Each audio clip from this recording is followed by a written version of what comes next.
Bab 46, Pelatihan Satu Pedang, Dua Bilah. Lahan yang luas bergetar ringan seperti gempa bumi. Su Yun dengan cepat melompat dari batu raksasa tempat dia berada dan melihat sekeliling. Namun, tanah mulai bergetar semakin keras, menyebabkan longsoran batu di sekitarnya dan bahkan celah mulai terbuka dari tanah. Gempa bumi, salah. Tetua pedang melanjutkan. Ada sejumlah besar kekuatan roh, mengamati properti, itu benar-benar aura ilahi sejati. Nak, hati-hati, aura ilahi sejati. Hati Su Yun terkejut, tetapi dia masih berhasil mundur dengan cepat. Dia terkejut menemukan bahwa tidak jauh dari tanah yang terbelah, sebuah tengkorak batu besar muncul. Mata Su Yun melotot saat dia melihat monster bawah tanah dengan wajah terkejut. Jika seseorang hanya melihat tingginya, itu akan menjadi 5 meter. Itu adalah raksasa kecil yang ditutupi dengan kerikil dan batu. Ada banyak helai rumput yang menempel di sekitar bebatuan. Di kepalanya, ada 2 mata hijau seukuran kacang hijau. Ini adalah golem batu yang mendalam. Penatua pedang itu benar-benar terpana. Golem batu yang mendalam. Su Yun berpikir apa yang dia dengar adalah kemakmuran. Jadi benda yang bersembunyi di bawah tanah yang sedang makan adalah golem batu yang mendalam. Tidak mungkin gue salah. Tetua pedang melanjutkan, golem batu yang mendalam ini sudah lama tinggal di sini. Batuan khusus di bawah tanah tebing ini telah dimakan darinya. Gue rasa orang ini hanya ingin mencari tempat lain. Dia hanya ingin menemukan urat batu khusus lainnya dan terus memberi makan. Su Yun sangat gembira saat mendengar ini. Dikatakan bahwa inti roh dari golem batu mendalam memiliki efek yang sangat kuat. Setelah dipakai di tubuh, itu bisa diaktifkan selama pertempuran. Itu bisa sangat meningkatkan kemampuan bertarung seseorang. Oh, lu sedang memikirkan hal ini? Tingkat kultivasi dari golem batu yang mendalam harus berada pada tahap kelima dari murid inti roh. Lu hanya alam pemula roh tahap ke-10. Lu sendiri bahkan tidak bisa dianggap sebagai lawan untuk golem batu yang mendalam ini. Penatua pedang hanya menggelengkan kepalanya. Golem batu yang mendalam adalah raksasa. Ia memiliki kekuatan fisik yang luar biasa dan terutama pertahanan yang tinggi. Itu disebut Raja Monster tingkat kelima dari alam inti roh. Namun, karena ada kelebihan, pasti ada kekurangannya. The Profound Stone Golem sangat lambat. Bahkan dilaporkan bahwa kecepatannya tidak dapat dibandingkan dengan kultivator pemula roh tahap menengah. Kecepatan gue saat ini sekitar 3 kali lipat dari kultivator pemula roh normal. Oleh karena itu, gue setidaknya 2-3 kali lebih cepat dari itu. Gue seharusnya bisa menghadapinya jika gue hanya mengandalkan seni pedang tanpa batas untuk membunuhnya. Hahaha, setelah mendengar kata-kata Su Yun, tetua pedang hanya tertawa. Wah, apa yang baru saja lu katakan terlalu bagus untuk menjadi kenyataan. Orang ini hanya memiliki pertahanan dan kekuatannya. Gue rasa lu bahkan tidak bisa menembus aura roh binatang ini. Pada dasarnya, lu seharusnya tidak bisa melukainya. Apa yang dikatakan senior itu benar. Namun, apakah itu sebenarnya hal yang baik? Gue hanya bisa mengolah spirit Lord Aura dan membentuk aura yang tajam, runcing dan sangat mematikan yang bahkan jika itu tidak perlu menembus pertahanannya, gue masih akan melatihnya. Dengan berlatih dan mendapatkan pengalaman tempur, tidak ada salahnya untuk itu. Namun, begitu gue membunuh golem batu yang mendalam ini, itu adalah satu pedang, 2 bilah. Idiom, membunuh 2 burung 1 batu. Idenya bagus, tapi kekuatan rohmu sudah habis. Sarana apa yang lu miliki yang dapat memungkinkan lu untuk pulih? Pil jantung kekuatan roh yang mendalam. Oh, gue lupa kau punya pria kecil itu. The Profound Stone Golem tidak memiliki serangan jarak jauh, jadi gunakan saja pedang pertama dari Limitless Sword Arts. Karena memang seperti ini, kenapa lu tidak mencobanya? Namun, apa yang akan lu lakukan tentang masalah keluarga Su? Aku akan mengesampingkannya untuk saat ini. Bagaimanapun, gue adalah murid sekte luar, tetapi sebenarnya dipanggil untuk pertama kalinya.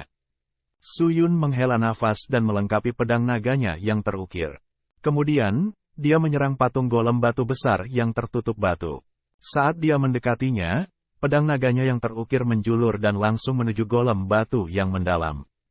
Dong! Bilahnya menembus pertahanannya, dan menusuk tepat melalui salah satu mata seukuran kacang polong. Namun, kedalamannya hanya 2 inci. Tanda seru, tanda seru. Tanda seru. Golem batu yang mendalam mengeluarkan tangisan yang menyakitkan dan marah. Kemudian pulih dan langsung menyerang Suyun.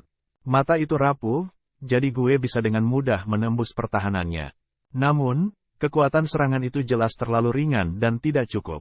Kata tetua pedang. Dia hanya bisa menatap saat Suyun ditutupi dengan Spirit Lord Aura.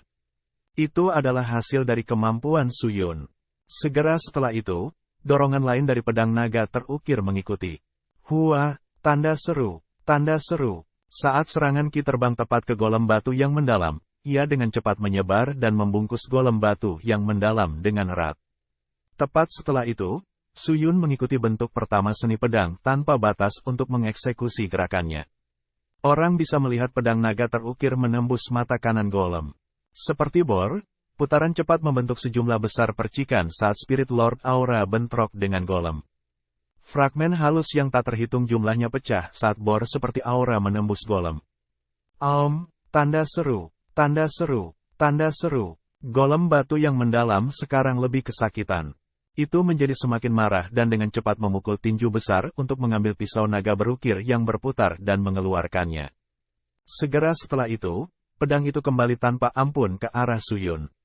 Bilahnya dengan cepat berputar kembali dalam satu lingkaran dan sekali lagi menembak lurus ke arah golem batu yang mendalam.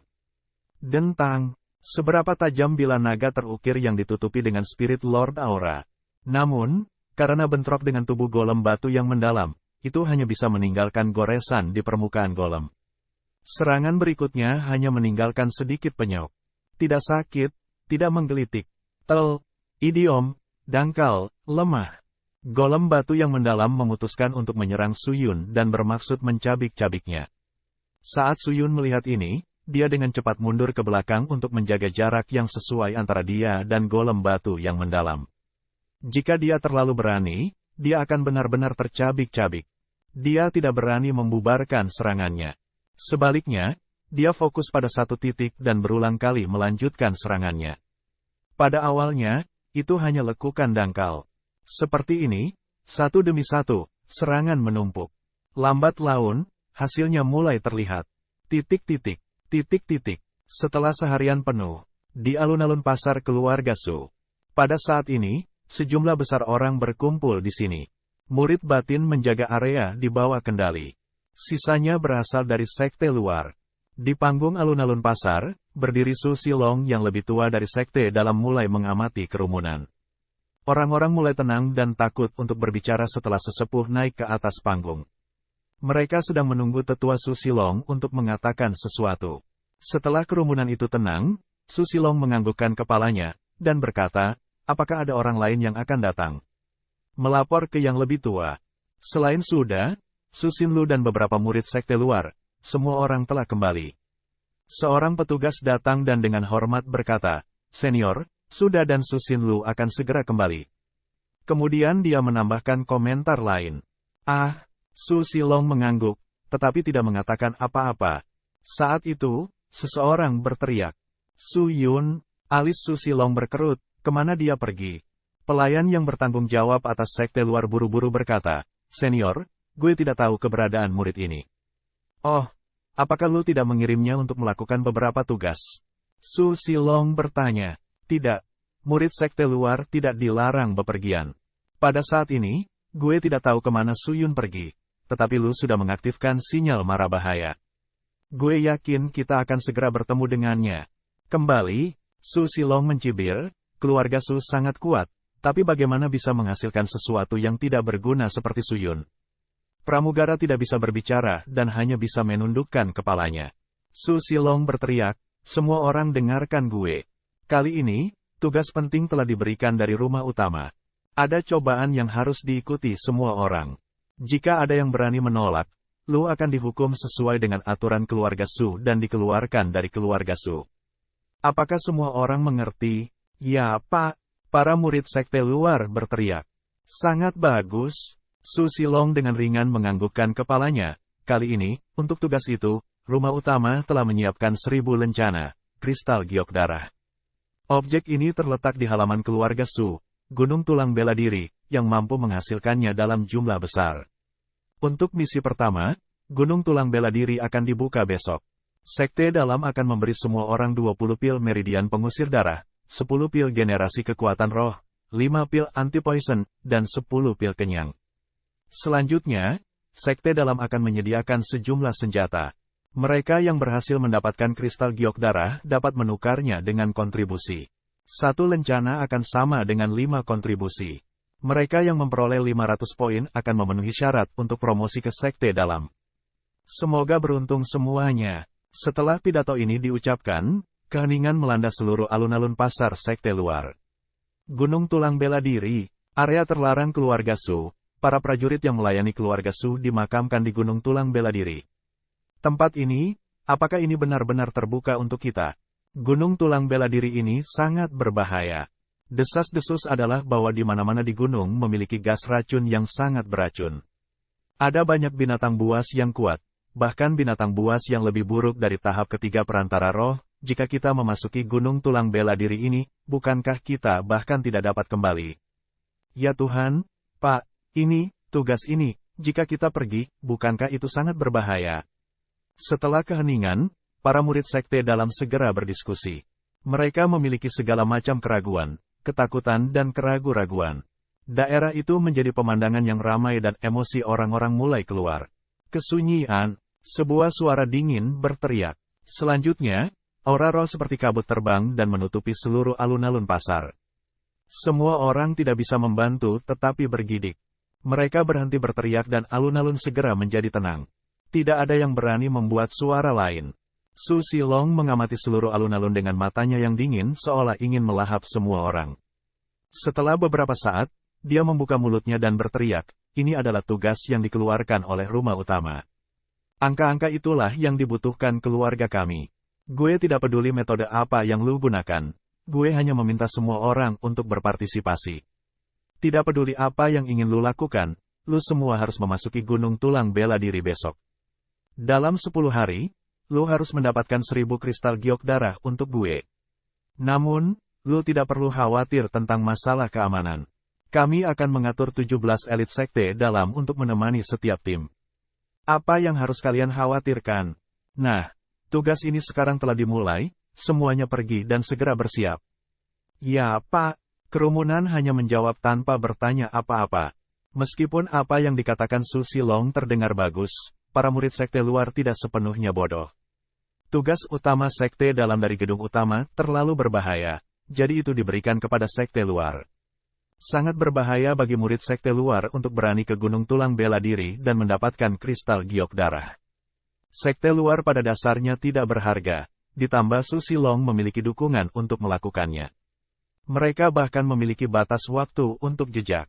Su Silong dengan sengaja memerintahkan Sekte Luar untuk melakukan perintahnya, mengetahui bahwa mereka pada dasarnya memberikan hidup mereka kepadanya, tetapi semua orang tidak berdaya. Di keluarga Su, selain Patriark, tidak ada orang lain yang berani membantah Su Silong. Untungnya, bagaimanapun, setidaknya mereka dipimpin oleh selusin ahli Sekte Dalam. Jika tidak, jika sekelompok murid dari Sekte Luar pergi ke Gunung Tulang Bela Diri, bahkan tidak dimusnahkan, setidaknya 7 dari setiap 8 murid akan mati.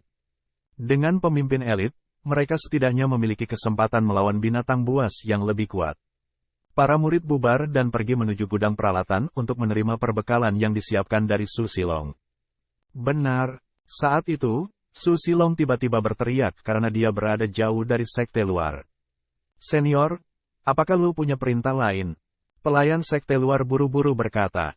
Murid Sekte Luar Su Yun menunda masalah penting keluarga Su. Adapun hukuman, baginya untuk berpartisipasi kali ini, selain pil anti-poison dan pil kenyang, hilangkan semua item lainnya. Jika dia menolak untuk berpartisipasi dalam persidangan ini, segera ikuti peraturan keluarga Su dan hancurkan kultivasinya. Apakah lu mengerti? Su Silong berkata dengan dingin. Pelayan Sekte Luar segera terpana. Apakah lu tidak menangkapnya? Apakah gue perlu mengulanginya? Tidak, kecil, pria kecil ini sangat jelas dengan perintahmu. Pelayan itu dengan cepat merespons. Su Silong dengan lembut bersenandung, berbalik dan pergi.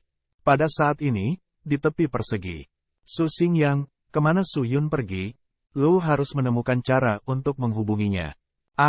Cobaan seperti itu harus dihadiri. kalau tidak kita akan dicegah makan. Su Xinyue dengan cemas memelototi kakaknya saat dia mengatakan ini. Gue akan menyeret orang untuk menemukannya. Su Xing yang berkata sambil menyentuh bagian belakang kepalanya. Pastikan untuk membiarkannya menyusul selama persidangan, kalau tidak kita akan selesai. Bab 47, Uji Coba Wajib. Di tebing 5 warna. Dentang. Pedang panjang seperti sihir terbang di udara dan mencoba mengebor melalui golem batu yang sangat besar.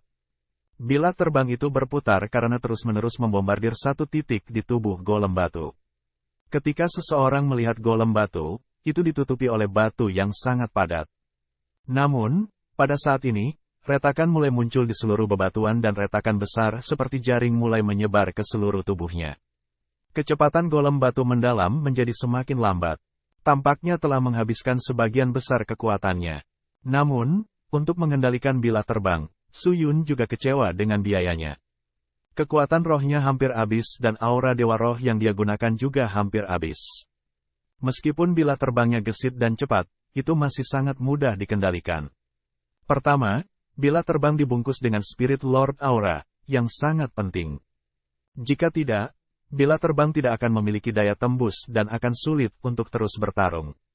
Itu akan lambat dan bisa dengan mudah disingkirkan. Kedua, bilah terbang hanya bisa dikendalikan dari jangkauan Spirit Lord Aura. Jika berada di luar jangkauannya, Spirit Lord Aura akan menghilang dan bilah terbang akan segera jatuh ke tanah. Akhirnya, masih ada manuver pisau terbang selama pertempuran. Ini membutuhkan penggunaan Spirit Lord Aura yang sangat terampil untuk mengontrol manuver selama bentrokan pedang terbang. Su Yun saat ini hanya bisa menggunakan serangan pedang dasar seperti menusuk atau menebas. Dia tentu saja tidak dapat menggunakan teknik bela diri apapun dengan pedang terbang. Ini hanyalah bentuk pedang pertama dari manipulasi pedang dari Limitless Sword Arts. Bayangkan menangani puluhan bilah atau ratusan bilah, seberapa sulitkah itu?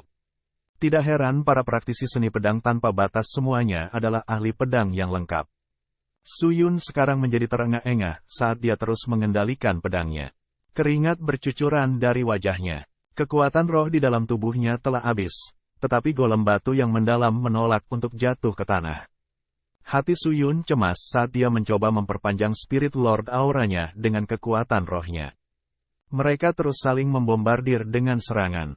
Akhirnya, bilah naga yang terukir mulai bergetar. Su Yun tidak lagi memancarkan sedikit pun Spirit Lord Aura. Kekuatan rohnya benar-benar habis dan dia terlalu lelah untuk melanjutkan. Dia bahkan tidak punya energi untuk berlari sekarang. Nak, lu sepertinya tidak bisa bertahan sekarang. Suara tetua pedang muncul saat ini. Aku tidak pernah menyangka bahwa vitalitas golem ini akan begitu ulet. Gue hampir bentrok dengannya selama sehari penuh dan itu masih tidak akan jatuh. Su Yun hampir duduk di tanah saat dia dengan cepat mengatakan ini dalam satu napas. Siapa yang menyuruhmu menjadi anak yang begitu sombong? Kekuatan golem ini jauh lebih tinggi darimu, bagaimana lu bisa membunuhnya? Tetua pedang itu tertawa ketika dia mengatakannya, tetapi melanjutkan, sudahlah, biarkan tetua ini membantumu. Membantu? Tanya Su Yun. Pada saat ini, dia merasa bahwa cincin spasial yang berisi seni pedang tanpa batas mulai bergetar. Su Yun dengan cepat mengeluarkan beberapa kekuatan roh. Kali ini, itu adalah transfer kekuatan roh yang jauh lebih dalam dan mendalam dari seni pedang. Kekuatan roh ini jauh lebih fokus. Kekuatan roh menembus telapak tangannya dan menyebar ke seluruh tubuhnya, mengisi kekuatan roh yang mengering. Roh Tuan Aura, Su Yun terkejut berkata dengan mata bingung. Penatua ini mentransfer sebagian kekuatan aura dewa roh gue kepada lu. Itu tidak mudah. Nak, ingatlah untuk berterima kasih padaku nanti. Saat tetua pedang mengatakan ini, suaranya mulai sedikit melemah. Untuk kebaikan tetua pedang, Su Yun tidak akan pernah berani melupakannya. Su Yun menanggapi dengan serius. Saat kekuatan roh mengalir melalui tubuhnya, kekuatan roh itu agak pulih. Saat kekuatan rohnya pulih, seluruh tubuhnya mulai memulihkan kekuatannya. Su Yun menghela napas, dan dia mengulurkan tangan kanannya lagi dan menggunakan Spirit Lord Aura untuk membungkus pedang naganya yang terukir. Bilah yang dikendalikan segera dikembalikan ke ketajaman sebelumnya, tetapi tidak langsung terbang ke arah golem. Sebaliknya, itu dengan cepat berputar di tangan Suyun dan orang bisa melihat Suyun menyerbu ke arah golem. Dia langsung melakukan serangan frontal terhadap golem. Menabrak, tanda seru, tanda seru, tanda seru. Suara keras muncul dari tubuh golem. Tubuh batu besar itu berangsur-angsur terbelah dan balok-balok batu jatuh ke tanah tandus. Di antara mereka, inti seukuran kenari yang menunjukkan cahaya kuning pucat jatuh dengan batu-batu kecil yang hancur ke tanah. Dibandingkan dengan kerikil kuning ini, batu kecil lainnya tampak sangat tidak berarti. Setelah Suyun melihat ini, dia menjadi terengah-engah. Dia akhirnya lega dan menyeret tubuhnya yang lemah dan lelah untuk mengambil batu itu. Ini benar-benar inti roh golem. Luar biasa. Suyun menyeka kursi dari dahinya saat dia senang merayakannya. Akhirnya, orang tua ini tidak punya urusan lain untuk diurus. Saatnya gue istirahat. Tetua pedang berkata dengan lega. Setelah kata-kata ini diucapkan, kehadirannya dengan cepat menghilang tanpa jejak. Suyun menggantung inti roh golem di sarung pedang abadi. Kemudian dia dengan cepat meletakkan kembali pedang naga yang terukir itu ke dalam sarungnya, dan dengan cepat mengemasi barang bawaannya. Kemudian dia berbalik untuk kembali ke kota. Setelah dia tiba kembali di kota dengan kuda jantannya, dia langsung kembali ke keluarga Su. Jimat keluarga Su adalah hal sederhana yang digunakan ketika keluarga Su ingin menghubungi para murid untuk sesuatu. Jika jimat memancarkan lampu merah, itu menunjukkan bahwa keluarga Su telah memberikan tugas penting yang mengharuskan semua murid dari luar untuk kembali. Jika jimat memancarkan cahaya kuning, itu menunjukkan bahwa orang terkenal telah meminta keluarga Su untuk mencapai sesuatu atas nama mereka. Biasanya, tugas itu hanya perintah yang dikeluarkan untuk sekte dalam. Jika gedung utama mengeluarkan perintah, itu akan menjadi cahaya putih. Selanjutnya sinyal putih tidak akan sesederhana itu. Patria keluarga Su bahkan bisa langsung berbicara dengan pemegang jimat di telinga. Harta karun ini tidak dibangun oleh siapapun yang diketahui Suyun. Dia hanya tahu bahwa penciptanya berasal dari keluarga Su. Kemampuan ini terkait dengan skill mistis Void Escape, meskipun hanya digunakan untuk mengirimkan informasi. Kebanyakan murid tidak pernah bisa memahami keterampilan rumit seperti itu. Dia ingin kembali ke keluarga Su sehari yang lalu. Suyun mengendarai kuda jantannya dan berganti dari jubah hitamnya ke seragam sebelumnya. Dia membawa sarung pedang abadinya dan berjalan ke jalan perunggu keluarga Su. Saat kuku kuda jantan berlari kencang di jalanan, ia mengeluarkan suara gedeng yang berirama menggema di jalanan. Suyun berkuda menuju kediamannya. Sepanjang jalan, dia melihat jalanan sepi. Dia bahkan tidak bisa melihat murid dari kerumunan. Dia hanya berhasil melirik beberapa orang parubaya atau lebih tua. Hati Suyun mulai merasa curiga. Di mana para murid? Murid Suyun? Apakah itu lu? Pada saat ini, seorang pria parubaya dengan cepat datang. Dia melirik kuda jantan agung yang dia tunggangi dan wajahnya bersinar karena terkejut. Lu benar-benar menunggangi kuda jantan. Bisakah lu menghasilkan banyak uang di luar? Ah, itu Paman Suzy.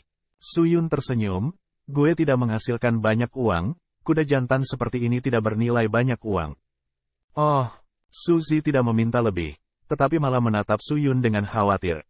Meskipun demikian, sejujurnya, sekarang setelah lu kembali ke keluarga Su, setiap murid muda menghadiri persidangan wajib ke Gunung Tulang Bela Diri. Karena lu masih di sini. Gue mendengar para senior berbicara dengan tetua Su Silong mengumumkan rincian persidangan kemarin.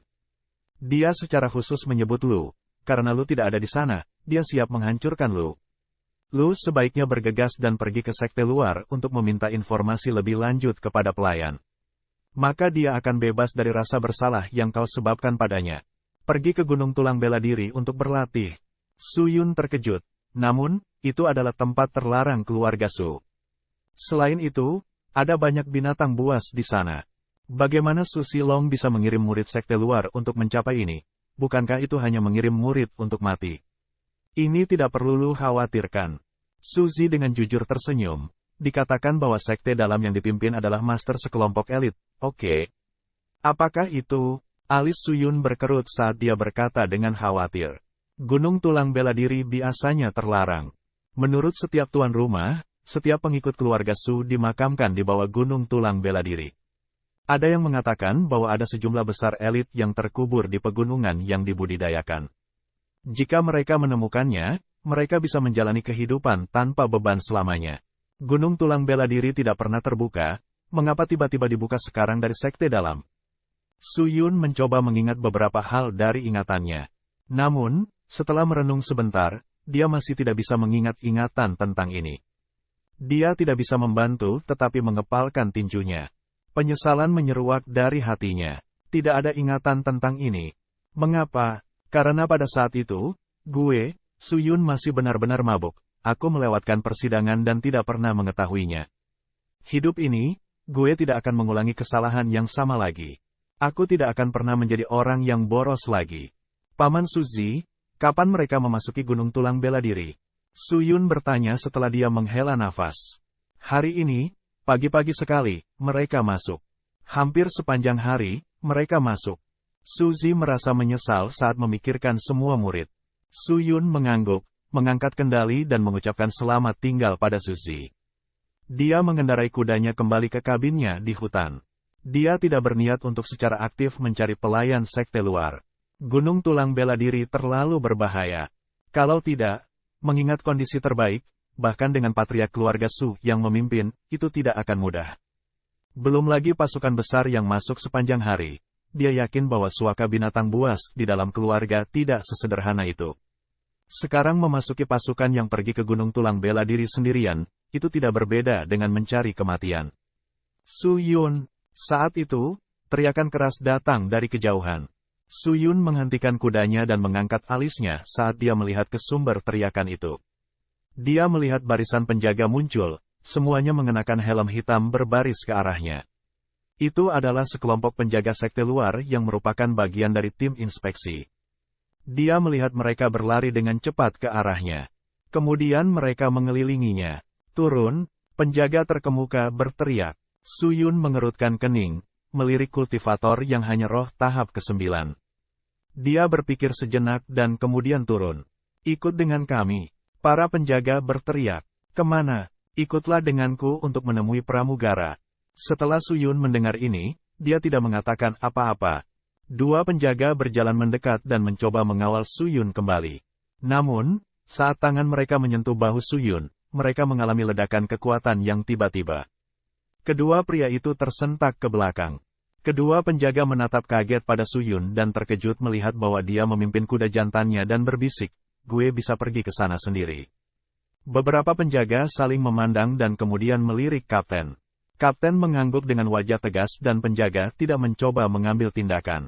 Sama seperti ini, setelah baru saja kembali ke keluarga Su, dia sudah dibawa pergi. Namun, ini adalah hasil yang jelas. Sekelompok penjaga tidak membawanya ke pelayan sekte dalam di balai kota. Sebaliknya, mereka membawanya langsung menjauh dari daerah itu dan ke arah para murid di Gunung Tulang Bela Diri. Su Yun melihat pemandangan itu dengan tidak percaya.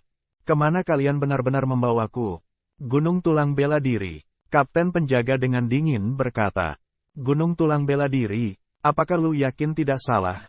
Salah? Bagaimana itu mungkin? Ayo cepat. Para penjaga tampaknya terlalu kesal untuk menjelaskan dan mendesak dengan keras. Su Yun menarik napas dalam-dalam dan menjalani perawatan ini. Untuk saat ini, dia akan mengikuti mereka. Namun, tangannya sudah diam-diam meluas ke sarung pedang abadinya. Jika masalahnya mengarah ke sana, dia bisa segera melepaskan pedang naganya yang terukir. Setelah sekitar 1 jam kemudian, para penjaga yang mengambil wilayah Susi tetua Su Yun yang berada di selatan di bawah gunung. Gunung ini gelap dan berkabut. Ia menembus langit yang gelap, perbukitan hijau yang ditumbuhi pepohonan rindang yang kedap udara. Dari memandang gunung di luar, seluruh gunung tampak sangat tidak menyenangkan. Itu membuat semua orang sangat berhati-hati, terutama atmosfer yang dipancarkannya. Bau menjijikkan dan busuk melayang turun dari gunung dan membuat semua orang tidak nyaman. Di depan jalan gunung di depan, berdiri barisan penjaga lapis baja. Di belakang penjaga yang berdiri, ada formasi peningkatan besar yang akan membuat semua pintu masuk disegel. Namun di depan semua penjaga ini, mereka sedang menunggu murid sekte luar Su Yun. Babak 48, di dalam Gunung Tulang Bela Diri. Su Yun telah melupakan pelayan sekte luar. Dia hanya tahu bahwa lelaki tua itu licik dan penuh perhitungan. Sumber daya dan hadiah sekte luar yang dikeluarkan semuanya dipotong olehnya. Dia pelit dan sarkastik. Banyak orang di belakangnya hanya memanggilnya rubah tua. Pramugara menyipitkan mata untuk melihat Su Yun dan tertawa kecil. Dia dengan sinis menyalak, "Lu benar-benar memutuskan untuk datang, Tuan Muda Su Yun." Su Yun berjalan mendekat dan melirik pramugara. Kemudian dia melirik formasi pesona di belakangnya, dan bertanya, "Gue tidak tahu mengapa penjaga pramugara membawa gue ke sini. Apa yang lu ingin gue lakukan? Apa yang bisa kau lakukan?" "Perintah senior Su Silong telah diberikan. Lu akan berpartisipasi dalam uji coba di Gunung Martial Bond." Untuk berpartisipasi dalam uji coba, Su Yun terkejut sesaat. Uji coba adalah tugas penting yang diberikan oleh gedung utama. Ini terbuka untuk semua murid sekte dalam dan luar. Bahkan banyak sekali manfaatnya. "Bagaimana? Apakah lu ingin bergabung dengan kami?" Pramugara itu berkata sambil memelototi Su Yun. "Tentu saja tidak." Su Yun dengan cepat merespons. "Kurang ajar." Wajah rubah tua itu berubah dan berteriak dengan keras. "Lu adalah murid dari sekte luar. Lu ingin menolak tugas yang diberikan oleh rumah utama. Sejujurnya, karena lu tidak kembali tepat waktu, sebagai hukuman, lu tidak akan menerima semua persediaan yang disediakan oleh tetua Su Silong. Sebaliknya, lu hanya mendapatkan 5 pil kenyang dan 10 pil anti racun." Su Silong mengeluarkan perintah, "Lu harus menghadiri persidangan. Lu jelas tidak bisa pergi begitu saja. Saat ini, hanya ada gue." Mata Su Yun berkobar karena marah. "Gue hanya berada di alam roh pemula dan akan pergi sendiri ke Gunung Tulang Bela Diri. Ini hanya mencari kematian. Terlebih lagi, persediaan hanya sebanyak ini. Bukankah kalian mengirimku ke kematianku? Sampai-sampai tidak bisa kembali. Jadi itu artinya lo tidak ingin pergi?" Pramugara rubah tua itu menyipitkan matanya saat dia mengatakan ini dengan curiga. Saat Su Yun melihat ini, hatinya menjadi gelap. Su Yun menarik napas dalam-dalam dan merenung sejenak. Kemudian dia mengangkat kepalanya dan berkata, "Jadi, baiklah, gue akan pergi ke Gunung Martial Bond. Tetapi sebelum itu, bisakah gue pergi ke beberapa pasar untuk membeli beberapa persediaan?" "Tidak, lo hanya bisa membawa 2 pil. Lo tidak diperbolehkan membawa barang-barang lainnya." Rubah tua itu tertawa. Jantung Su Yun hampir melompat keluar. Namun, untuk mempertahankan penampilan yang tenang, dia mengambil 2 botol pil dan diam-diam masuk ke dalam Gunung Tulang Bela Diri. "Buka pesona!" Rubah tua itu berteriak. Tanda seru, tanda seru, tanda seru." Suara aneh bergema melalui pegunungan.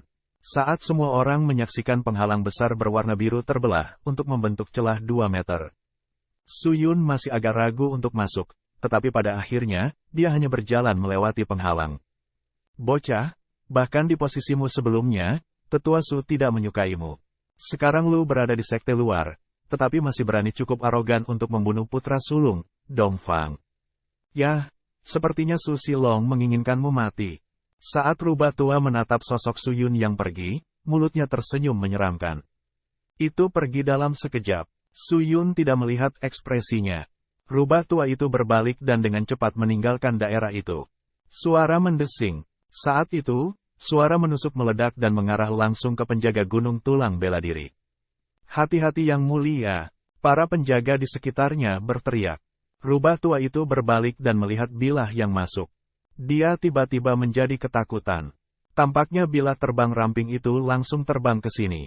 Pada tubuh ramping pedang itu, ada naga yang berkilauan, namun dingin terukir di atasnya. Saat dia melihat tanda itu, dia merasa ngeri. Kulit kepalanya kesemutan dan dia sangat tidak nyaman. Kaki rubah tua menjadi lunak. Dia ketakutan dan segera berlari kembali. Dia hanya seorang pelayan untuk sekte luar. Dia sudah tua dan kultivasinya tidak banyak. Dia telah mengalami banyak hal, tetapi dia belum pernah melihat bilah terbang yang begitu ganas. Terlebih lagi, bilahnya terbang. Apakah itu tindakan sekte pedang abadi? Namun, sekte pedang abadi tidak akan pernah membidik target sederhana seperti dia, terutama membunuh seorang kultivator dari sekte besar. Saat pedang terbang itu hendak menembus jantung rubah tua itu, atmosfer yang menyeramkan mulai menyebar. Berhenti menyerang pramugara. Seorang penjaga dengan refleks cepat, yang tidak terkejut oleh senjata aneh itu segera melompat dari samping dan menebas pedang terbang itu. Pisau terbang yang ditebas masih terus berputar. Namun, ia tidak jatuh ke tanah. Sebaliknya, ia bermanuver kembali menuju rubah tua itu lagi. Fenomena aneh ini membingungkan semua orang yang hadir. Rubah tua menghindar sedikit terlambat, jadi salah satu lengannya terputus. Darah menyembur keluar dari lukanya. Dia berguling-guling di tanah berteriak lagi dan lagi kesakitan. Wajahnya benar-benar pucat. Para penjaga lainnya juga mulai pulih. Melihat situasi ini, bagaimana mereka bisa berani tetap linglung? Mereka dengan cepat bergegas untuk menghadapi pedang terbang yang aneh itu. Kecuali, saat pedang terbang itu membuat beberapa manuver di udara, tiba-tiba berhenti. Kemudian tiba-tiba terbang kembali ke arah Gunung Tulang Bela Diri. Formasi pesona belum ditutup, jadi bilahnya menghilang begitu saja dari pandangan. Bada! Sebuah tangan terulur ke arah udara kosong dan meraih pedang naga terukir bernoda darah yang terbang di udara. Mata Suyun menatap rubah tua yang menggeliat kesakitan, yang akhirnya pingsan. Setelah itu, dia mulai berjalan menuju kedalaman Gunung Tulang Bela Diri. Gunung Tulang Bela Diri, area terlarang terbesar dari keluarga Su. Hanya ingin memasuki Gunung Tulang Bela Diri membutuhkan konsumsi pil anti-poison, yang efeknya pada kondisi optimal akan bertahan 1 hari penuh. Namun, persediaan ini jelas tidak mencukupi. Dia saat ini tidak memiliki apa-apa. Bahan yang tertinggal di dalam cincin spasialnya tidak berguna dalam situasi bertahan hidup ini. Jika dia tetap seperti ini di Gunung Tulang Bela Diri, dia takut itu akan menyebabkan nasib yang menyedihkan. Karena itu, bukanlah keputusan yang baik untuk hanya menunggu hingga persidangan selesai dan segera pergi begitu selesai. Dia masih perlu mendapatkan beberapa kristal giok darah untuk tugas ini. Dia tidak ingin memasuki sekte dalam menggunakan ini. Setelah membuat keputusan, Suyun menemukan batu besar di sekitar tepi penghalang dan duduk. Dia bersila saat dia mulai bermeditasi. Dari tebing 5 warna, Spirit Lord auranya masih sangat tidak menentu. Dia akhirnya bisa mulai menenangkan kekuatan rohnya. Matahari berangsur-angsur menghilang di cakrawala untuk menandakan hari sudah berakhir. Sepanjang hari, kecuali ledakan dan jeritan yang ditransmisikan melalui Gunung Tulang Bela Diri, tidak ada yang luar biasa aneh yang terjadi. Dengan tidak ada lagi yang bisa dilakukan, Suyun melepaskan kristal surgawi untuk menganalisisnya. Ketika kristal surgawi telah digunakan di Gu Xiexin, itu masih dalam fase pemulihan. 50 hari telah berlalu sejak bulan itu dan kristal surgawi dipulihkan menjadi sekitar 80%. Tiba-tiba, sebuah pikiran muncul di benak Suyun.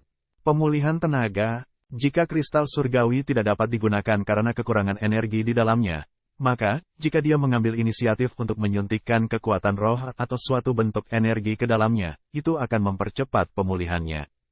Dengan ide yang luar biasa ini, Suyun ragu-ragu untuk waktu yang lama. Dia ingin meminta tetua pedang dari sarungnya yang abadi, tetapi tetua pedang masih tertidur lelap di dalam sarungnya. Golem yang mengharuskannya mentransfer beberapa kekuatan roh ke Suyun benar-benar memakan korban. Ini hanya ketidaknyamanan. Setelah memikirkannya berulang kali, dia memutuskan untuk mencobanya. Dengan kristal surgawi di telapak tangannya, Suyun menarik napas dalam-dalam. Dengan satu tangan menutupi bagian kehitaman yang tersisa dari kristal surgawi, dia duduk dan mulai mengaktifkan Spirit Lord auranya. Kemudian dia mulai menyuntikkan kekuatan rohnya ke dalamnya.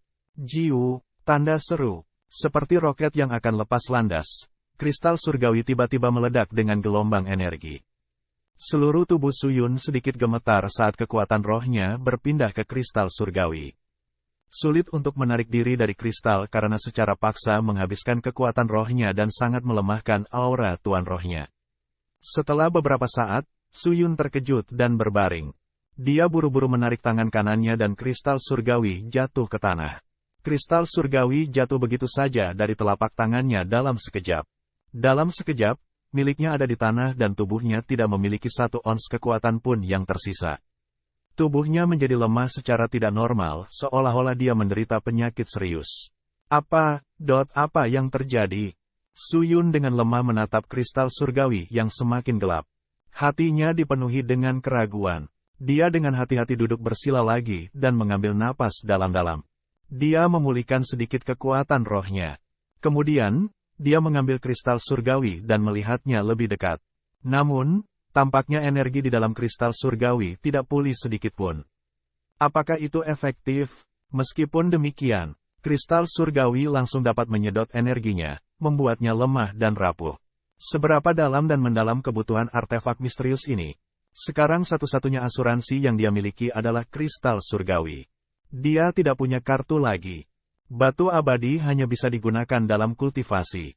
Adapun seni pedang tanpa batas, meskipun dia mendapatkan beberapa wawasan dalam bentuk pedang pertama, tapi itu masih sangat misterius. Akan lebih baik untuk tidak bersaing dengan elit manapun. Menghembuskan napas, Su Yun dengan hati-hati menyingkirkan kristal surgawi. Tentu saja, dia tidak berani lagi menyuntikkan kekuatan roh ke dalam. Kalau tidak, dia bisa secara tidak sengaja menyuntikkan terlalu banyak dan menempatkannya dalam krisis.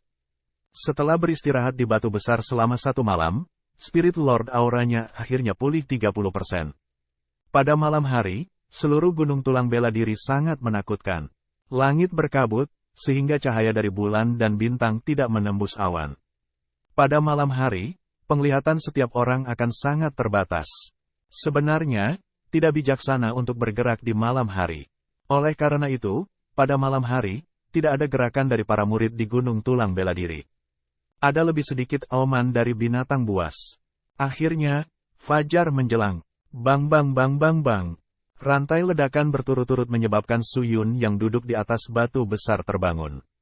Su Yun dengan cepat membuka matanya dan menatap area sekitar di pegunungan. Suara ledakan tidak jauh dari sini. Pada posisinya, dia bisa mengamati daerah sekitar setengah jalan ke atas gunung, yang tampaknya memiliki lebih dari selusin pohon tumbang. Sedikit aura angin cepat terpancar dari daerah pegunungan itu. Itu bercampur dengan bau tengik yang melayang ke tempat Su Yun berada. Apakah itu murid keluarga Su? Mungkinkah seseorang bertemu dengan binatang buas atau apakah itu perselisihan sipil di antara para murid? Gedung utama mengeluarkan mandat untuk sekte dalam, yang kemudian menyerahkan mandat itu kepada Su Silong yang lebih tua. Dia membawa tugas ini ke sekte luar. Meskipun gunung tulang bela diri berbahaya, tetapi hadiahnya juga sangat menarik. Bagaimana mungkin tidak ada perkelahian antara murid sekte luar? 1000 kristal giok darah tidak banyak, karena perkiraan konservatif gunung tulang bela diri adalah memiliki sekitar 2000 kristal giok darah. Jika seseorang menyingkirkan tempat paling berbahaya, keluarga Su seharusnya bisa mengumpulkan 1000 kristal. Peran Su Silong tidak sederhana. Ini melibatkan memimpin murid sekte dalam untuk datang membantunya. Murid sekte dalam yang menawarkan bantuan mungkin juga akan diberi hadiah setelah tugas ini selesai. Untuk tujuannya, murid manapun dapat menggunakan cara tercela apapun untuk mendapatkan kristal. Seperti membunuh murid yang berhasil mengumpulkan beberapa kristal giok darah. Menabrak. Pada saat ini, di padang rumput di samping batu raksasa, beberapa bayangan tiba-tiba keluar. Saraf Su Yun melonjak, dan dia segera mengeluarkan pedang naga yang terukir. Seperti seekor citah, dia dengan waspada menatap para murid yang baru saja bergegas keluar. Saat dia menganalisis 3 murid laki-laki dan 2 murid perempuan di depannya, dia melihat mereka berlumuran darah dan semuanya terengah-engah. Mereka tampaknya telah mengalami banyak penderitaan. Tangan semua orang memegang banyak kristal giok darah. Sedangkan seorang pria mengenakan pakaian kuning cerah dan seorang wanita mengenakan gaun lengan panjang berwarna merah. Mereka berdua memancarkan niat membunuh dan kedua senjata murid itu berlumuran darah merah cerah. Gunung Martial Bone melahirkan binatang buas kebanyakan dalam spesies gelap. Darah monster biasanya berwarna hitam atau jika tidak biru, tetapi hanya sedikit merah. Oleh karena itu, darah pada kedua senjata tersebut kemungkinan besar adalah darah manusia. Saat kelima murid melarikan diri, mereka melihat Su Yun berada di atas batu besar. Banyak dari mereka benar-benar terkejut. Meskipun demikian, segera setelah itu, pemuda yang mengenakan baju besi kuning memancarkan lebih banyak niat membunuh. Dengan pedang di tangannya terangkat ke udara, dia dengan cepat menyerbu ke tempat Su Yun. Mata Su Yun melotot, ibu ini asteris asteris asteris asteris asteris asteris. Bab 49, dia pergi begitu saja. Namun, setelah mereka melihat bahwa Su Yun yang melompat dari batu, dengan sepasang mata gembira, mereka berdua berkata, akhirnya, kami menemukan orang yang kami inginkan. Rekan-rekan saudara dan saudari, semoga kami menghadirkan Su Yun. Su Yun, wanita itu sedikit terkejut bahkan sekarang, dan bertanya, lu adalah orang yang mereka sebut sampah Su Yun. Itu gue, Su Yun berkata sambil mengangguk. Bagaimana mungkin hanya satu orang di sini? Apa yang sedang dilakukan timmu? Pemuda berpakaian kuning itu menghentikan serangannya saat dia bertanya dengan ringan. Mati, mati. Tanggapan itu mengejutkan kelima murid. Bagaimana mereka mati? Iblis jaket hijau membunuh mereka. Iblis jaket hijau. Hati lima murid berkibar secara spontan. Wajah mereka menjadi penuh kengerian saat mereka berputar dan melihat sekeliling. Spirit Core Realm Green Jacket Demon ada di sini. Bagaimana itu bisa terjadi? Mata pria berpakaian kuning itu mulai dipenuhi kengerian. Lalu dia buru-buru bertanya, di mana lu bertemu itu? Di sini saja, kata Suyun. Di sini, ya, tepat di belakangmu. Suyun tiba-tiba terlihat sangat ketakutan. Beberapa murid yang gugup segera berbalik untuk melihat, tapi tidak ada apa-apa di belakang mereka. Pria berpakaian kuning buru-buru mengalihkan pandangannya ke belakang dan hanya bisa melihat Suyun tiba-tiba melarikan diri melintasi pepohonan di balik batu-batu besar, langsung menuju pegunungan. Kabur, kelima orang itu benar-benar tercengang. Wajah pemuda berpakaian kuning itu meledak dengan kemarahan merah dan putih. Dia menemukan bahwa Suyun hanya bermain-main dan menjadi marah. Dengan gigi terkatup, dia berteriak, kejar dia. Tunggu. Wanita berlengan merah di belakangnya dengan cepat berkata, dia hanyalah sampah. Dia mungkin bahkan tidak memiliki kristal giok darah. Mengejarnya tidak ada gunanya. Kami sudah membunuh banyak murid sekte dalam dan untungnya tidak bertemu entitas kuat di gunung tulang bela diri. Jika kita bertemu sesuatu yang terlalu kuat, kita akan musnah. Kami hanya berkeliaran di sekitar pinggiran gunung dan hanya memancing ikan-ikan kecil. Kami sedang menunggu waktu untuk berakhir dan pergi keluar untuk menyelesaikan tugas. Bukankah itu pilihan yang lebih baik untuk hanya menukar lencana dengan hadiah di keluarga Su, daripada hanya mengejar orang itu? Apa yang dikatakan saudara perempuan merah itu benar. Kami punya lebih dari cukup Blood Jade Crystal. Kita seharusnya tidak berulang kali mempertaruhkan diri kita sendiri. Sebagai gantinya, kita dapat secara acak berkeliaran di sekitar pinggiran gunung dan membawa lebih banyak murid yang kembali. Kita tidak boleh kehilangan nyawa kita. Gue pernah mendengar tim lain mulai membunuh siapapun yang terlihat. Mereka terlalu terpikat oleh manfaat sekte dalam keluarga Su. Jika kita bertemu dengan beberapa murid elit dari sekte dalam, kita tidak akan cocok. Setelah pria berpakaian kuning mendengarkan, dia hanya bisa menahan gejolak di hatinya. Dia mengangguk dan berkata, baiklah. Baiklah, kita akan tetap berada di sekitar pinggiran, tetapi jika kita bertemu dengan sampah Suyun itu, kita tidak akan mendengarkan omong kosongnya lagi. Kami akan langsung membunuhnya. Aku akan membantumu membunuhnya, kata kakak merah. Adapun Suyun yang melarikan diri, dia hanya melarikan diri ke arah lain dari pinggiran gunung. Berlawanan dengan arahannya, kelima murid itu sedang melakukan perjalanan menuruni jalan gunung. Setelah tiba di dasar gunung, dia mempercepat langkahnya menuju tempat asal ledakan itu. Meskipun kelima murid ini semuanya dari sekte luar, tetapi mereka memang memiliki kekuatan. Secara khusus, pemuda berpakaian kuning dan wanita berlengan merah berada di tahap ke-10 alam roh pemula. Sisanya berada di sekitar kultivasi tahap ke-9, tetapi tidak satu pun dari mereka yang tampaknya mengaktifkan atribut spirit aura mereka. Dibandingkan dengan kekuatan roh Suyun Spirit Lord Aura, mereka hampir tidak bisa melawan. Saat Suyun dengan hati-hati menyelinap di dekat ledakan, dia tidak hanya keluar dari semak-semak. Sebaliknya, dia dengan hati-hati menyembunyikan semak-semak saat dia menatap dengan waspada dan menunggu dengan sabar. Ledakan itu telah meninggalkan tanah yang dipenuhi dengan tekstur bergelombang yang berlumuran darah.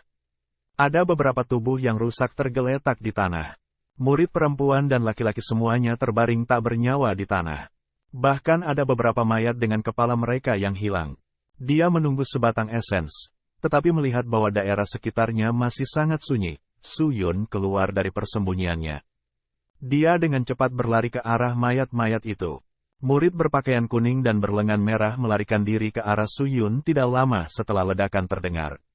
Mereka mungkin khawatir ledakan itu akan menarik tim lain, yang ditambah dengan beberapa cedera dari 5 murid, mereka dengan cepat pergi dengan ketakutan. Jika mereka bertarung dengan lawan tim ini, mereka akan hancur. Oleh karena itu, mereka mungkin hanya mengambil kristal giok darah dan melarikan diri. Suyun menduga bahwa mereka mungkin tidak punya waktu untuk memeriksa harta dan barang berharga para murid ini.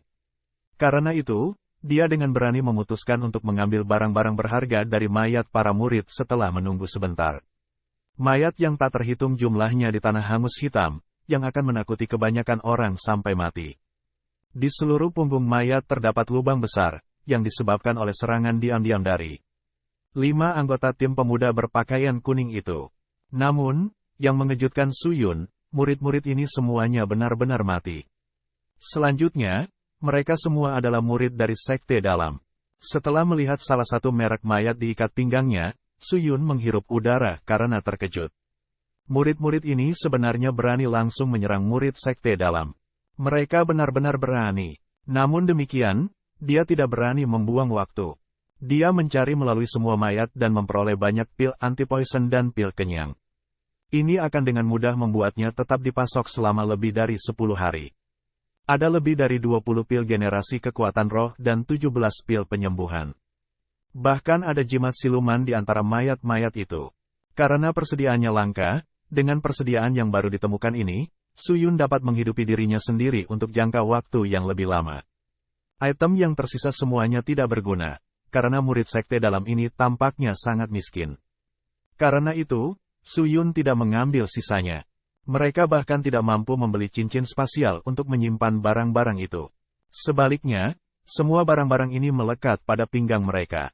Jika tidak, semua bahan ini akan dimasukkan ke dalam cincin spasial mereka. Segera setelah itu, Su Yun dengan cepat pergi.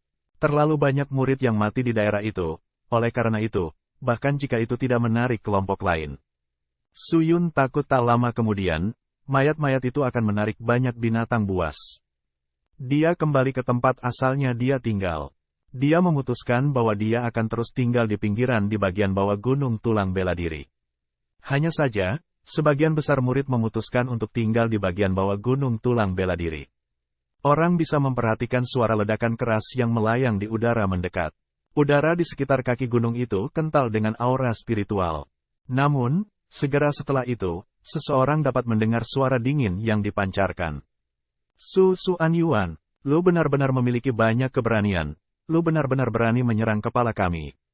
Tanda seru. Apa? Lu ingin kristal giok darah kami? HMPH? Maka pastikan lu memiliki kemampuan untuk menyelesaikan pekerjaan.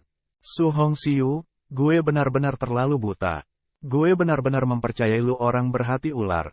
Baik, sekarang kalian mengikuti Su Anyuan. Baik, hari ini, gue hanya akan mengirim kalian dalam perjalanan. Apakah lu benar-benar ingin bertarung? Mengapa lu berbicara begitu banyak omong kosong? Setelah teriakan itu diucapkan, suara pertempuran sengit mulai terdengar. Setelah Su Yun mendengar suara itu, dia memutar matanya. Dia dengan cepat berputar untuk melihat lebih dekat saat dia memegang jimat silumannya. Setelah beberapa saat, dia melangkah lebih dekat ke tempat pertempuran. Setelah melihat lebih dekat, sebuah kesempatan. 3 murid laki-laki dan 2 murid perempuan yang akan berperang melawan Su Yun sekarang bertarung melawan 4 murid lainnya. Ke-9 murid ini sekarang dalam pertempuran sengit sampai mati. Hanya dilihat dari percakapan, tampaknya Su Anyuan berpakaian kuning berkenalan dengan 4 murid yang mereka lawan. Namun, Su Anyuan dan Su Hongxiu kejam terhadap ke-4 murid ini. Mereka sebenarnya bertujuan untuk membunuh ke-4 murid ini dalam penyergapan.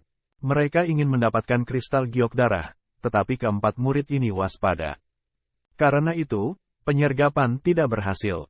Su Anyuan dan Su Hongxie hanya kultivasi pemula roh tahap ke-10, tetapi 4 murid lainnya hanya kultivasi tahap 9. Ada kesenjangan budidaya yang nyata. Namun, kelompok 5 orang Su Anyuan sudah dalam pertempuran, jadi mereka sudah mengkonsumsi banyak kekuatan roh. Mereka sudah dalam kondisi yang buruk dan 5 lawan 4 bukanlah keuntungan yang luar biasa. Kedua kelompok itu sekarang berada di jalan buntu di dasar gunung. Saat Su Yun melihat ini, detak jantungnya semakin cepat. Meskipun selama kompetisi sebelumnya, dia membunuh Su Kuang, yang melarang partisipasi lebih lanjut, tetapi itu tidak berarti bahwa dia tidak bisa memasuki Sekte Dalam. Namun, tampaknya Su Silongbias dan Su Yun tidak akan tenang. Memperoleh kristal giok darah dalam jumlah besar tidak banyak berguna, kecuali. Tiba-tiba, Su Yun memikirkan beberapa ide bagus. Mungkin, dia sendiri tidak perlu memasuki Sekte Dalam. Dengan membiarkan beberapa rekan terpercayanya memasuki Sekte Dalam, itu juga akan menghasilkan manfaat yang sama. Setelah memikirkan hal ini, dia dengan cepat menarik napas. Kemudian dia diam-diam melepaskan pedang naga yang terukir dari cincin spasialnya dan merenungkan situasinya sejenak. Kemudian dia juga melepas topeng yang dia gunakan di Gu Xiexin dan menutupinya di wajahnya. Setengah dari topengnya patah, jadi hanya menutupi sebagian wajahnya. Meskipun demikian, itu sudah cukup. Keluarga Su secara eksplisit melarang murid untuk saling membunuh, tetapi selama persidangan ini, selama orang tidak ditemukan, membunuh di dalam sekte itu baik. Baik-baik saja. Su Yun tidak yakin bahwa dia bisa melenyapkan semua murid, jadi perlu untuk menyamarkan identitasnya sendiri. Jika dia tidak berhasil melenyapkan semua orang, setelah meninggalkan Gunung Tulang Bela Diri, dia akan berada dalam masalah.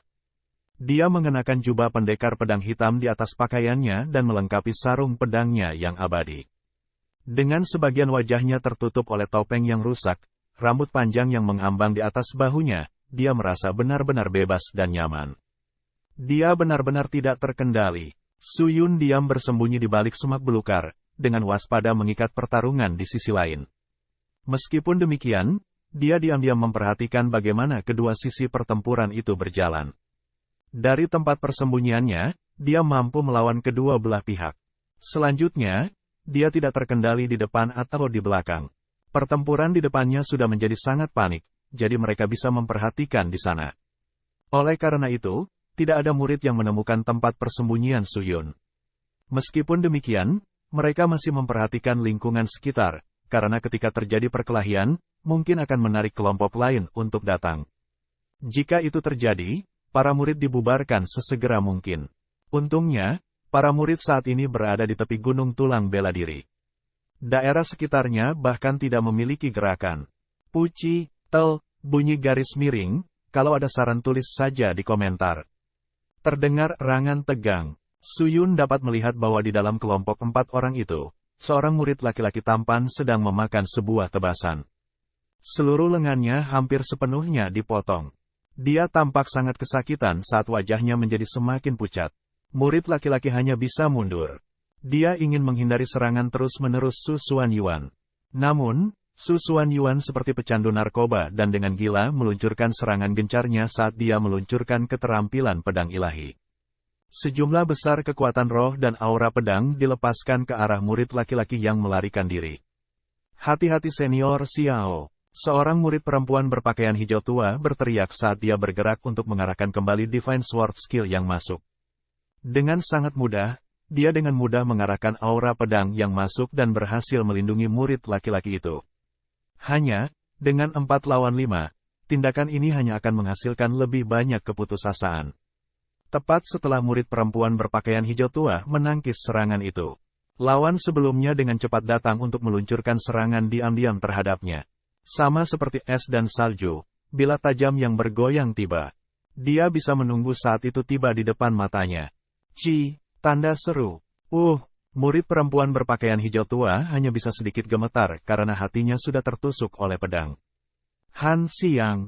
Su Xiao menatap murid perempuan di depannya dengan mulutnya yang dipenuhi darah. Tubuhnya perlahan merosot dan pikirannya perlahan kosong. Kamu benar-benar membunuh saudari Xiang. Gue akan membasmimu. Mata murid laki-laki lainnya memerah saat kesedihan dan kemarahan menyelimuti hati mereka. Dengan raungan besar, mereka mati-matian bergegas ke depan. Terlalu percaya diri. Bahkan jika kami sedikit terluka, membunuh kalian akan sangat sederhana. Su Hongxie mencibir saat tangannya mencengkeram belati dengan erat, menghadap 2 murid laki-laki yang masuk. Murid laki-laki tampan mencengkeram lengannya yang terluka saat dia melihat Su Han Xiang yang sudah mati. Air mata mulai jatuh dari matanya. Laki-laki tidak mudah menangis, tapi hatinya pedih karena kesakitan. Salah satu temannya sekarang sudah mati, bagaimana mungkin dia tidak termakan oleh kesedihan? Jika itu orang biasa, apakah mereka bahkan bisa berdiri saat ini? Mungkin, jika dia pindah lebih awal, dia mungkin mencegah hal ini terjadi. Meskipun demikian, Su Xiao masih mundur beberapa langkah dan kulit tegas muncul di wajahnya. Dia menjepit giginya menjadi beberapa bagian. Dia dengan susah payah menatap 2 rekan muridnya dengan panik bertarung melawan Su Xuanyuan dan Su Hongxie. Dia tiba-tiba berbalik dan dengan menyakitkan berlari. Su Xiao. Dua murid yang tersisa tercengang ketika mereka menyaksikan tindakannya. Pada saat ini, dia benar-benar memutuskan untuk melarikan diri. Hahaha, ini teman baikmu. Di saat kritis, dia pergi sendiri karena takut. Kematian Su Hanxiang sia-sia baginya. Sayang sekali dia sudah mati. Hahaha. Su Xuanyuan tertawa. Tidak, kami percaya pada Su Xiao. Pada saat ini, salah satu murid tiba-tiba mengatupkan giginya. Meskipun matanya berat dan dingin, tidak ada setitik kebencian di dalamnya. Saudara Su Xiao tahu bahwa dia pasti akan dikalahkan jika dia adalah lawanmu. Jika pertempuran ini berlanjut, kita semua akan terbunuh. Daripada ini, akan lebih baik untuk melarikan diri. Dalam beberapa bulan mendatang, Su Xiao akan membantu kita membalas dendam. Murid laki-laki lainnya berteriak keras. Kedua murid sudah memahami alasan tindakan Su Xiao. Meskipun demikian, mereka memutuskan untuk tidak mundur, tetapi tetap berjuang sampai mati. Tujuan mereka sangat jelas. Mereka mengulur-ulur Su Xuanyuan untuk Su Xiao. Karena sudah begini, mereka sudah menerima nasib kematian mereka. Su Xiao menoleh saat jaraknya meningkat dan menyaksikan adegan itu terjadi. Banyak air mata mengalir dari kepalanya, tetapi pada saat ini, dia menolak untuk menyesali tindakannya. Hanya dengan mempertahankan hidupnya, dia bisa membalas dendam. Hanya dengan begitu, untuk Su Hanxiang, untuk Su Luo dan Su Jian dia bisa membalas dendam. Hanya jika dia selamat, apakah dia bisa membalas dendam? Su Xiao mengepalkan tinjunya dan berbalik. Tetapi, saat dia mulai berbalik, sosok tinggi dan kurus muncul di hadapannya. Itu diam-diam hanya berdiri di sana. Kau pergi begitu saja, itu diucapkan. Su Xiao gemetar dan perlahan mundur. Kemudian dia bertanya, siapa lu? Dewa Pedang Tanpa Batas. Kata sosok itu. Bab 50, Pembalasan Orang Tegas adalah 10 tahun. Dewa Pedang Tanpa Batas. Su Xiao dengan lamban menatap orang di depan matanya.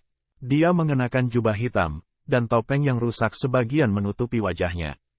Dia tidak bisa membantu tetapi sedikit gemetar ketika dia menganalisis situasinya. Kenapa lu melarikan diri? Sosok misterius itu bertanya. Su Xiao mengepalkan tinjunya dan melihat ke kiri. Dia tidak ingin mengekspos air matanya kepada Dewa Pedang Tanpa Batas. Dia dengan enggan menjawab, bahkan menambahkan gue ke dalam keributan. Kita tidak akan pernah bisa menjadi lawan Su Xuanyuan. Belum lagi lenganku yang terluka. Dengan melanjutkan, kita hanya akan dimusnahkan. Hanya dengan mempertahankan hidup gue akan dapat membalas dendam. Balas dendam orang yang tegas datang dalam 10 tahun. Idiom, artinya tidak sabar untuk membalas dendam.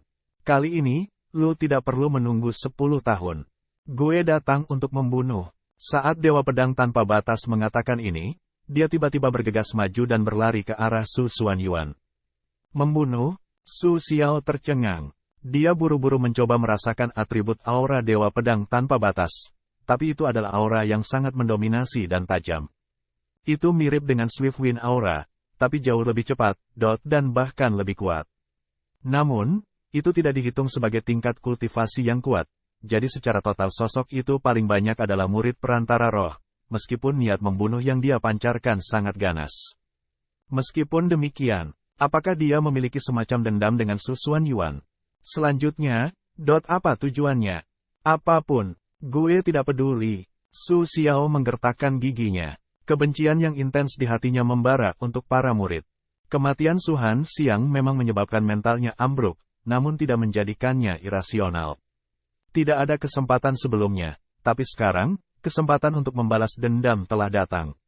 Su Xiao membuat keputusannya. Dengan tatapan penuh tekad, dia berkata, Hanxiang, kali ini gue akan mempercayainya. Bahkan jika gue kalah, itu bukan masalah besar. Gue akan mengorbankan diriku untukmu. Diputuskan, Su Xiao menahan rasa sakit yang menusuk saat dia menggunakan pedangnya sendiri untuk memotong bagian yang tersisa dari lengannya yang hampir robek. Satu murid bersenjata bergegas maju, mengikuti Dewa Pedang Tanpa Batas. Adapun orang yang disebut Dewa Pedang Tanpa Batas, ketika dia mendekati posisi Su Xuanyuan, tangannya tiba-tiba bergerak. Dia telah menarik pedang besar berukir naga dari sarungnya. Orang bisa melihatnya mengeluarkan bunga bilah, yang menyebabkan aroma aneh muncul kembali. Itu mulai menutupi bilahnya, membuatnya seperti kepompong. Segera setelah itu, dia mengangkat pedangnya. Suara mendesing. Pedang Qi terbang keluar dari pedangnya, seperti anak panah yang dilepaskan dari busur, itu mengarah langsung ke Su Xuanyuan. Saat Qi pedang tajam ini muncul, Su Xuanyuan merasakan seseorang telah muncul. Saat dia melihat orang-orang yang datang, wajahnya menunjukkan ekspresi terkejut. Namun, segera setelah itu, dia mencibir, "Ayo, ayo, melihat kekuatan rohmu, itu tidak seberapa. Ya, itu hampir tidak cukup. Terlebih lagi, gue masih belum membunuh cukup banyak orang." Setelah dia mengatakan ini, dia buru-buru bergeser ke kanan beberapa langkah dan menebas Su Jian yang bergulat. Dia mendorongnya ke arah Su Hongxiu, sementara dia mengangkat pedangnya sendiri dan kekuatan rohnya meledak. Dia bergegas menuju serangan pedang Qi. Dentang.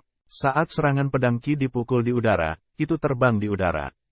Aku belum pernah melihat musuh yang dengan mudah membuang senjatanya saat menghadapi lawan.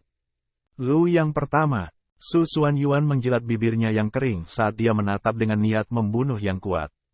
Dia melengkapi pedang Huannya dan dengan cepat melangkah ke arah Su Yun. Pedangnya mengarah ke bawah dan meneteskan darah dari ujungnya, itu adalah pemandangan yang menakutkan. Tapi kali ini, dia tiba-tiba berhenti dan memperlambat langkahnya. Dia hanya melihat sosok itu mengangkat tangannya. Kemudian kedua tangan membuat gerakan, yang sepertinya menyerupai sinyal. Apakah itu keterampilan roh? Alis Su Xuanyuan berkerut karena dia memiliki firasat buruk. Dia segera mempercepat langkahnya dan bergegas maju.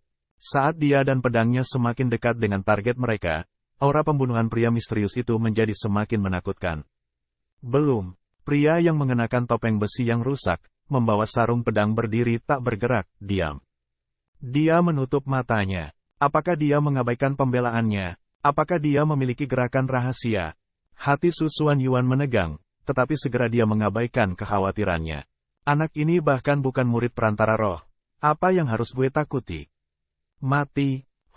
Tanda seru. Tanda seru. Pedang Huan tampaknya telah meraung karena diselimuti kekuatan roh. Dia berencana untuk memotong Su Yun menjadi dua dengan bilah ini mulai dari dahi. Pedang ini, apakah dia benar-benar ingin memotongnya menjadi dua? Suara mendesing. Pada saat ini, serangan pedang roh yang tajam menyapu. Itu seperti 1000 jarum yang menusuk langsung ke punggung Su Xuanyuan. Dia menegang saat dia menghentikan tindakannya. Kulitnya berubah dan dia melepaskan pedang Huannya. Segera, seluruh tubuhnya penuh dengan rasa sakit. Puci. Pedang dari sebelumnya yang tampaknya terbang telah kembali. Pedang berukir naga itu benar-benar menusuk Su Xuanyuan dari belakang, langsung menembus jantung. Sehat. Su Xuanyuan langsung batuk darah saat dia menghadapi pria misterius berjubah hitam. Saat dia memelototi pria ini, dia tiba-tiba menyadari sesuatu. Bilah utama yang dia gunakan untuk membunuh sebenarnya adalah bilah ini. Namun pedang ini, bukankah itu terlempar? Brengsek, brengsek. Gue akan membunuhmu. Su Xuanyuan memanfaatkan keinginan terakhirnya dan dengan ganas mengaktifkan kekuatan rohnya untuk satu serangan terakhir. Dia dengan cepat menyiapkan pedangnya. Namun, pria misterius itu hanya mengangkat kakinya dan menendang dada Su Xuanyuan dengan kuat. Bang! Su Xuanyuan dikirim terbang dari tendangan. Langkah itu juga menyebabkan jantungnya meledak, sehingga mayatnya berputar di udara, dadanya benar-benar terkoyak. Ketika tubuhnya jatuh, itu disertai dengan sejumlah besar isi perut dan daging yang berlumuran darah. Api yang sesaat dimulai dari serangan itu, dengan cepat padam saat dia jatuh ke tanah. Su Xuanyuan gemetar beberapa kali saat dia berbaring di tanah. Kemudian dia meninggal. Di sisi lain, Su Hongxiu terkejut saat dia menyaksikan situasinya. "Kamu siapa?" Su Hongxiu berteriak dengan panik. Namun, pria bertopeng besi itu mengabaikannya begitu saja. Setelah selesai dengan Su Xuanyuan, dia langsung menuju lokasi yang lain. Pedang terbang aneh itu juga terbang bersamanya, mengarah lurus ke arahnya. Kapan Su Hongxiu melihat teknik pedang suci ini? Dia telah mendengar sekte pedang abadi memiliki banyak teknik seperti ini, yang tidak pernah terdengar sebelumnya. Saat dia melihat pedang terbang mengarah lurus ke arahnya, dia melesat seperti anak panah yang ditembakkan dari panah otomatis. Tiga kaki tangan lainnya tidak ragu-ragu untuk meninggalkan serangan mereka saat mereka menyaksikan situasi tersebut.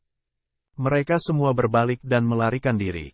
Meskipun mereka masih memiliki jumlah yang lebih tinggi, tetapi ketika Su Hongxiu menganalisis situasinya, dia yakin bahwa jika mereka bertarung, mereka tidak akan menjadi lawan dari musuh yang menakutkan. Su Yun tidak pernah ingin mereka melarikan diri. Bilah naga terukir yang diselimuti Spirit Lord Aura sangat cepat dan segera menutup jarak. Dalam sekejap, itu memotong satu murid dan menembus kepalanya. Pada saat ini, Su Xiao akhirnya menyusul. Dia berlari seperti orang gila dan bergegas di depan sosok misterius itu. Dia mencoba menghentikan murid-murid yang melarikan diri tanpa memperhatikan hidupnya sendiri. Su Hongxiu melarikan diri dengan lebih cepat saat dia melihat Su Xiao mengejarnya. Dia melihat pisau terbang di belakang kepalanya memotong bahunya dan menyebabkan luka. Su Xiao tanpa henti menggunakan kesempatan ini untuk melancarkan serangannya. Pedang Su Yun berputar lagi ke kepalanya, dan Su Hongxiu juga dipenggal. Dua yang tersisa tidak bisa lepas dari kekuatan pisau terbang dan tentu saja, mereka juga mati. Dalam sekejap, pertandingan kematian sudah berakhir. Daerah ini sekarang bermandikan darah para murid yang mati. Bau darah di udara bahkan membayangi aroma menjijikan yang terpancar secara alami dari Gunung Martialbon. Su Yun dengan ringan menjentikkan tangannya dan pedang naga terukir yang dikendalikan terbang menuju sarung abadi. Bilahnya kabur di udara dan langsung menabrak sarungnya. Dalam sekejap mata, itu menghilang. Su Jian sudah mati kehabisan darah, Su Lao masih hidup, tapi dia tidak bisa bertarung lagi. Kemungkinan mereka tidak akan bisa bertahan melewati hari berikutnya di Gunung Martialbon. Su Xiao menatap tubuh Su Hongxiu dengan mata yang tidak bersemangat. Murid-murid itu sekarang terbaring mati di tanah. Mereka telah kehilangan seluruh hidup mereka. Balas dendam telah selesai, tetapi bagaimana itu bisa cukup? Semuanya sudah hilang. Mata Su Yun menyapu melewatinya, tetapi tidak mengatakan apa-apa. Dia menyisir medan perang dan mencari kristal giok darah dari mayat Su Hongxiu dan kelompok mereka. Setelah semuanya dijarah, Su Yun siap untuk pergi. Saat dia mendekati tempat peristirahatan Su Lao, dia berhenti sejenak untuk berpikir. Kemudian dia mengambil sebotol pil penyembuhan dan meletakkannya di samping murid yang lemah. Kemudian dia cepat-cepat pergi. Meskipun Su Yun bukan orang baik, dia masih memiliki prinsip. Individu ini telah benar-benar membantu mereka dalam krisis hidup dan mati. Berapa banyak orang yang seperti ini di dunia nyata? Su Jian atau bahkan Su Lao, kedua murid itu bersyukur di dalam hati mereka. Tunggu, saat Su Yun hendak pergi, Su Xiao tiba-tiba berteriak. Su Yun sejenak berhenti di langkahnya, tapi dia tidak mengatakan apa-apa. Kenapa gue? Su Xiao dengan gugup bertanya. Su Yun hanya diam dan tidak mengatakan sepatah kata pun. Aku akan mengingat kebaikannya, Dewa Pedang tanpa batas. Meskipun kata-kata ini tidak berarti banyak, tetapi mereka sangat tulus. Maka lu harus memastikan untuk mengingat kata-katamu. Saat dia mengatakan ini, pria itu pergi. Tak lama kemudian dia menghilang. Sebenarnya, membantu Su Xiao juga merupakan niat Su Yun. Setelah berhadapan dengan kelompok Su Xuanyuan, dia masih memiliki cadangan tempur yang tersisa. Ketika Su Yun mengambil tindakan, akan sulit untuk menghentikan mereka. Namun, dengan bantuan Su Xiao, itu adalah cerita yang berbeda. Kedua, dia melihat dirinya dalam kesulitan Su Xiao. Keputusasaan, ketidakberdayaan, rasa haus yang intens untuk membalas dendam. Mungkin, itu adalah kepercayaan yang dimiliki Su Jian dan Su Luo untuk Su Xiao, yang dia kagumi. Su Yun tidak peduli. Mungkin dia tidak menginginkan hasil ini untuk masa depan, tapi setidaknya dia mendapatkan apa yang dia inginkan. Setelah mengeluarkan semua persediaan dari tubuh, dia telah mengumpulkan total 211 kristal giok darah. Ini menyumbang 2% dari total kristal yang dibutuhkan. Itu sudah cukup untuk menukar kualifikasi untuk memasuki sekte dalam. Tapi ini masih belum cukup, dia membutuhkan setidaknya 200 kristal lagi. Bisakah dia mendapatkan lebih banyak dari membunuh murid? Ini jelas tidak akan berhasil. Lagi pula, dia hanya satu orang. Sendirian, dia hanyalah mangsa lain. Selain itu, bukankah ada undang-undangnya? Su Yun menatap ke arah puncak gunung tulang bela diri. Satu-satunya pilihan adalah berkumpul. Titik. Setengah hari kemudian, kaca. Sepotong kristal giok darah ditambang dari bebatuan tempat Suyun berada. Suyun tersenyum, gue tidak pernah berpikir bahwa gunung tulang bela diri benar-benar memiliki begitu banyak kristal giok darah. Dengan sedikit usaha selama setengah hari, gue sudah menambang 9 buah. Dia dengan cepat melemparkan potongan itu ke cincin spasialnya dan sudah melihat sekeliling. Kemudian dia lari ke rerumputan yang tumbuh di sisi-sisi bebatuan yang mencuat. Dia dengan hati-hati bergerak untuk mencari lebih banyak. Di sini, di lembah gunung tulang bela diri, segudang tempat menghasilkan kristal giok darah. Bagaimanapun, itu sangat berbahaya. Itu bukan binatang iblis. Itu karena orang-orang seperti Su Xuanyuan, murid dengan niat jahat. Jika dia bertemu dengan mereka, tidak ada jaminan bahwa dia bahkan bisa melarikan diri dengan nyawanya. Kemudian, daerah sekitarnya tiba-tiba meledak dengan langkah kaki yang ringan dan cepat. Suyun dengan cepat menegang dan dengan cepat berbaring. Dia menjadi benar-benar tidak bergerak.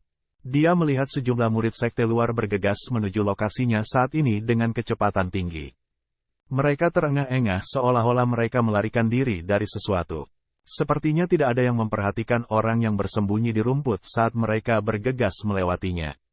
Sangat cepat, kelompok murid ini telah pergi. Namun, beberapa detik baru saja berlalu, seorang murid sekte dalam yang berdarah tiba. Kemudian dia pergi dan mengejar murid sekte luar. Melihat niat membunuh di matanya, Suyun sudah memahami situasinya. Meskipun begitu, Suyun masih bingung mengapa para murid sekte dalam tidak bersatu. Mengapa mereka harus membantu murid sekte luar? Sampai mereka pergi, Suyun terus mengintai di tempat persembunyiannya. Saat dia memutuskan untuk bergerak setelah sebatang esensi, dia bertemu dengan seorang murid dari kultivasi menengah roh tahap keempat. Untuk menghindari pertempuran, dia dengan cepat mengambil jalan memutar. Dalam perjalanan, dia melihat banyak mayat para murid dari keluarga Su. Beberapa binatang sedang memberi makan, beberapa mayat dimutilasi, dan beberapa dijarah oleh yang lain. Sebagian besar dari mereka ditutupi dengan sedikit pun persediaan. Di tempat-tempat di mana ada mayat, mungkin tidak akan ada tempat untuk menambang kristal giok darah. Jadi begitu Suyun melihat beberapa mayat, dia akan segera mengubah arahnya dan mencari di tempat lain. Setelah 2 hari berlalu, dia akhirnya mendapatkan 10 buah lagi. Meskipun demikian, seiring waktu, kristal giok darah di dalam gunung tulang bela diri akan menjadi langka. Jika seseorang ingin menambangnya, itu akan menjadi sangat sulit. Selain membunuh murid lain untuk kristal mereka, tidak ada cara lain. Karena murid-murid yang mengganggu, ditambah pertempuran terus-menerus, korban terus-menerus, banyak binatang iblis yang tidur dengan gunung tulang bela diri telah terbangun. Mereka menjadi aktif di seluruh pegunungan yang menakutkan. Setiap hari, tidak sedikit murid sekte luar berakhir di mulut binatang iblis. Untuk murid sekte dalam, itu sedikit lebih baik. Setelah hari ke-7, 6 murid sekte dalam telah meninggal. Tidak ada yang menyangka bahwa uji coba ini berubah menjadi kompetisi bertahan hidup yang paling kuat. Pinggiran gunung tulang bela diri sudah ditutup. Itu akan memakan waktu 10 hari lagi sebelum mereka dibuka. Sejak Su Silong mengeluarkan perintah, siapa dari sekte dalam yang berani menolak? Saat Suyun berkeliaran di perbukitan beberapa kali, dia tidak melihat kristal giok darah lagi. Dia tidak bisa membantu tetapi menghela nafas. Dia memutuskan apakah lebih baik mencari tempat untuk bersembunyi dan hanya menunggu persidangan ini berakhir. Dong, pada saat ini, tidak jauh darinya, beberapa suara bergejolak dibuat. Itu segera diikuti oleh banyak pohon tumbang dan asap mengepul ke udara. Apakah ada perkelahian? Mata Suyun menatap asal. Setelah merenung selama beberapa saat, dia dengan hati-hati mendekati sumber suara.